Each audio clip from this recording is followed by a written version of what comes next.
Hello guys, the learning place চ্যানেলে তোমাদের সবাইকে জানাই স্বাগত। আজ আমি তোমাদের অষ্টম শ্রেণীর ভৌতবিজ্ঞানে বল ও চাপ আর একের যে দুইয়ের যে প্রশ্নটা মানে অধ্যায়টা আছে, দুইয়ের দাগের স্পর্শ ছাড়া ক্রিয়াশীল বল, এই দুটো অধ্যায়ের প্রশ্ন আমি তোমাদের আজকে দেব, আর মানে উত্তর ও প্রশ্ন বলে দেবো।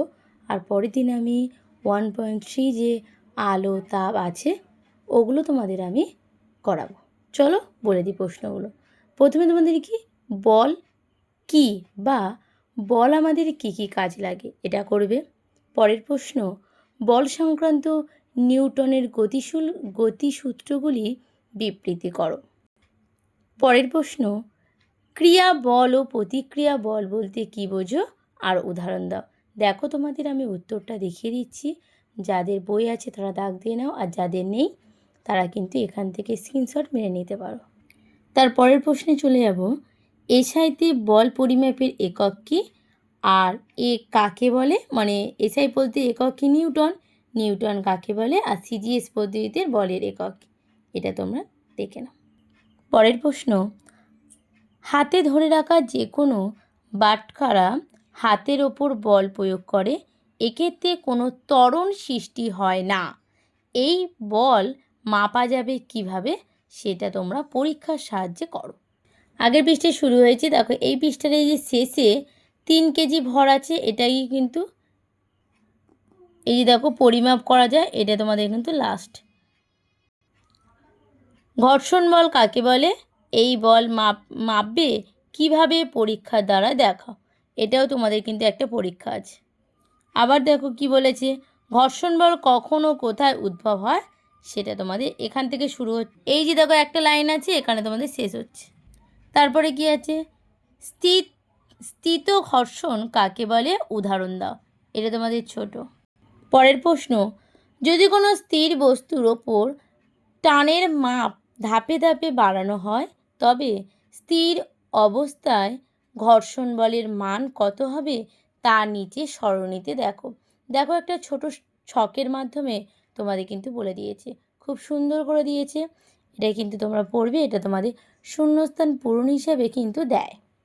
পরের প্রশ্ন, যদি কোনো বস্তুর ওপর টান ক্রমাগত বাড়ানো হতে থাকে তাহলে উল্টো দিকে ঘর্ষণ বলের মানও কি ক্রমাগত বাড়তেই থাকবে, নাকি ঘর্ষণ বল একটি নির্দিষ্ট সীমা পর্যন্ত বাড়বে ও তারপর বস্তুটি তার স্থির না থেকে সরতে শুরু করবে।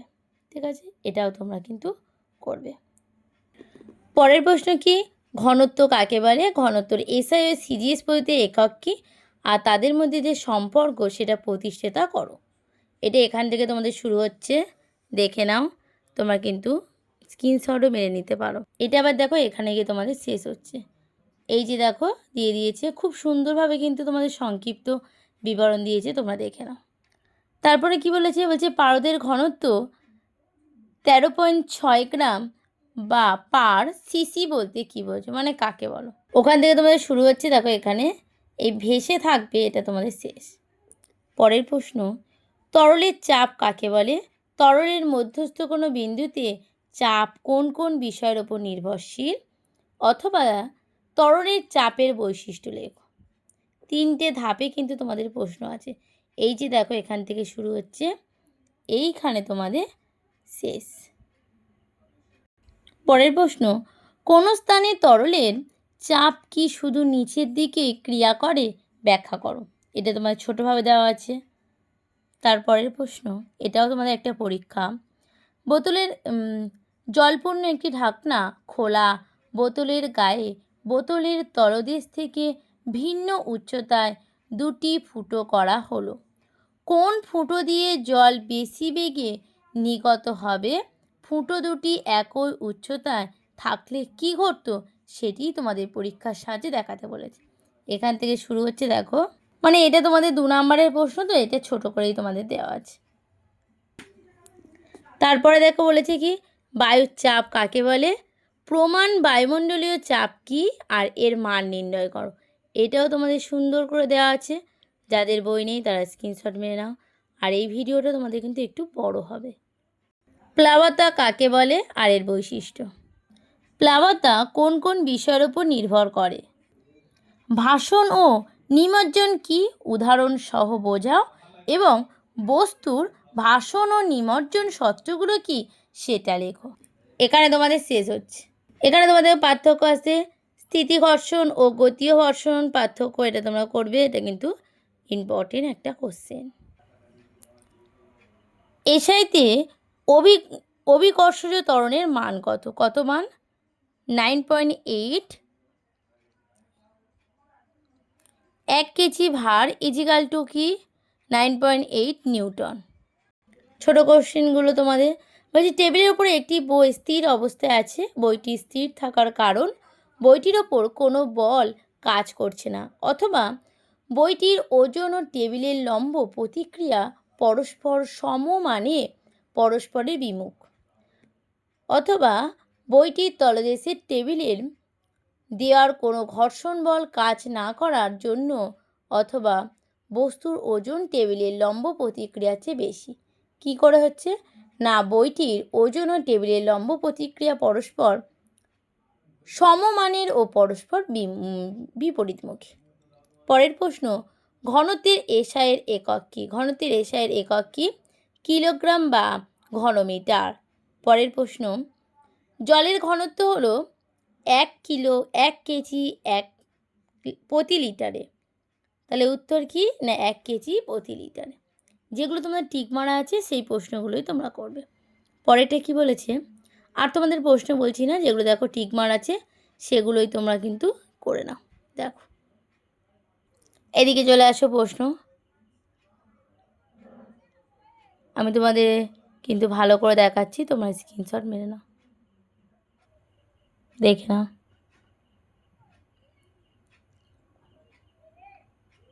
একটা প্রশ্ন আছে, বলছে চাপের পরিমাপ তরলের উচ্চতা ছাড়াও আর কোন বিষয়ের উপর নির্ভর করে?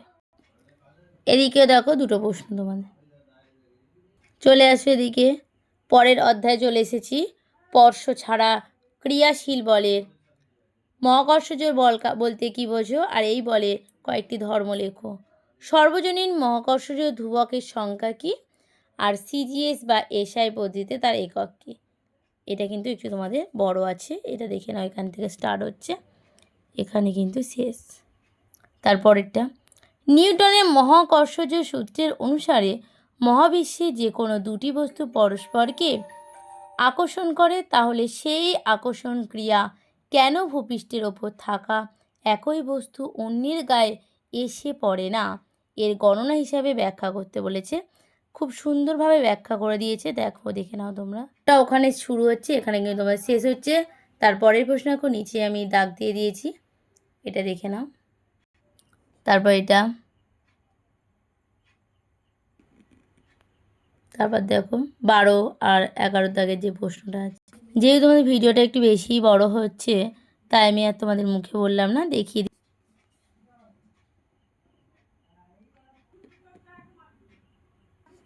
দেখো এটা দেখো, এখানেও তোমাদের পরপর কিন্তু 3টে প্রশ্ন আছে, খুবই একটা গুরুত্বপূর্ণ প্রশ্ন, একটু ভালো করে দেখে নাও। আর যদি দাগ নিয়ে নাও, যদি না থাকে বই, তাহলে তোমরা কিন্তু স্ক্রিনশট মেরে নিতে পারো। আর একটা পরীক্ষা তোমাদের আমি দেখাচ্ছি, এখানে তোমাদের পার্থক্য আছে, দেখো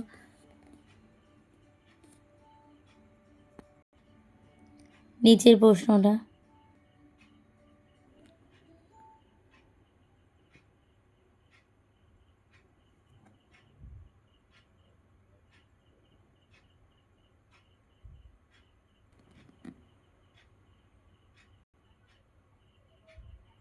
এখানে তোমাদের শেষ।